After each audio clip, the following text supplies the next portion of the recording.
ಇವತ್ತು ಮಹಾಲಕ್ಷ್ಮಿ ಲೇಔಟ್ ಅಲ್ಲಿ ಒಂದು ಕ್ರಿಕೆಟ್ ಟೂರ್ನಮೆಂಟ್ ಇತ್ತು. ಅದಕ್ಕೋಸ್ಕರ ನಮ್ಮ ಬಾಯ್ಸ್ ಎಲ್ಲ ರೆಡಿ ಆಗಿ ಹೋಗ್ಬೇಕಾದ್ರೆ ಹೆಲ್ಮೆಟ್ ಇಲ್ದಿರೋದಕ್ಕೆ ಆನಂದನ ಹತ್ರ ಹೆಲ್ಮೆಟ್ ಕೇಳ್ದ ನಮ್ಮ ಸರ್ವಣ. ಹೆಲ್ಮೆಟ್ ಐತಾ? ಹೆಲ್ಮೆಟ್ ಕೊಡೋ, ಹೆಲ್ಮೆಟ್ ಇಲ್ಲ. ನೀವು 4 ಜನ ಆಗಿದ್ರು ನೋಡೋದಕ್ಕೆ ಮಜೂರ್ಗಳ ತರ ಕಾಣ್ತಾ ಇದ್ದೀರಾ. ಕಳ್ಳನ್ ಮಕ್ಕಳು. ಸಿಗ್ನಲ್ ಅಲ್ಲಿ ನಿಂತ್ಕೊಂಡಿರ್ಬೇಕಾದ್ರೆ ಸರ್ವಣ ಪಕ್ಕದಲ್ಲಿರೋ ಕಾರನ್ನೇ ನೋಡ್ತಿದ್ದ. ಯಾಕೆ ಅಂತ ನಮ್ಗೆ ಲಾಸ್ಟ್ ಅಲ್ಲಿ ಗೊತ್ತಾಯ್ತು. ವರಮಹಾಲಕ್ಷ್ಮಿ ಹಬ್ಬ ಇರೋದ್ರಿಂದ ರೋಡ್ ಎಲ್ಲ ಸ್ವಲ್ಪ ಖಾಲಿ ಆಗಿತ್ತು. ಹೋಗೋ ದಾರಿಲಿ ಮೈಸೂರು ಸ್ಯಾಂಡಲ್ ಸೋಫಿನ್ ಫ್ಯಾಕ್ಟರಿ ಎಲ್ಲ ನೋಡ್ಕೊಂಡು ಅಲ್ಲಿಂದ ನಾವು ನಮ್ಮ ಮಹಾಲಕ್ಷ್ಮಿ ಲೇಔಟ್ ಅಲ್ಲಿರೋ ಗ್ರೌಂಡ್ ಹೋದ್ವಿ. ಗ್ರೌಂಡ್ ಹೋಗಿದ ತಕ್ಷಣ ಗ್ರೌಂಡ್ ಚಿಕ್ಕದಾಗಿದ್ರು ತುಂಬಾನೇ ಚೆನ್ನಾಗಿತ್ತು. ಗ್ರೌಂಡ್ ಪಕ್ಕ ಇರೋ ಟಿಫನ್ ಅಂಗಡಿಲಿ ನಾನು ಅಬ್ಬಾಸು ಸರ್ವಣ ಎಲ್ಲರೂ ಟಿಫನ್ ಮಾಡ್ಕೊಂಡ್ವಿ. ಗ್ರೌಂಡ್ ಒಳಗೆ ಹೋಗಿದ ತಕ್ಷಣ ಚಂದ್ರಣ್ಣ ಮತ್ತೆ ವಿಶಾಖ ಜೈಜಾನು ಎಲ್ಲ ಕುತ್ಕೊಂಡಿದ್ರು.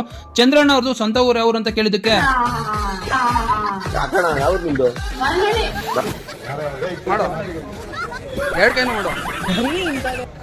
ರಾಮ ಅವರು ಒಬ್ಬರೇ ಕುತ್ಕೊಂಡಿದ್ರು. ಏನ್ ಮಾಡ್ತಿದ್ರು ಅಂತ ಕೇಳಿದ್ವಿ.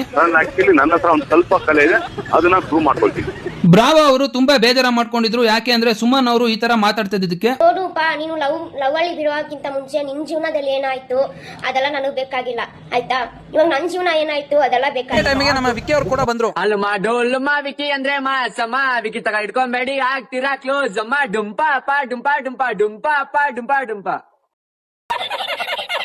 ಮ್ಯಾಚು ಎಲ್ಲ ಚೆನ್ನಾಗಿ ಆಡ್ಬಿಟ್ಟು ಗೆದ್ಬಿಟ್ವಿ.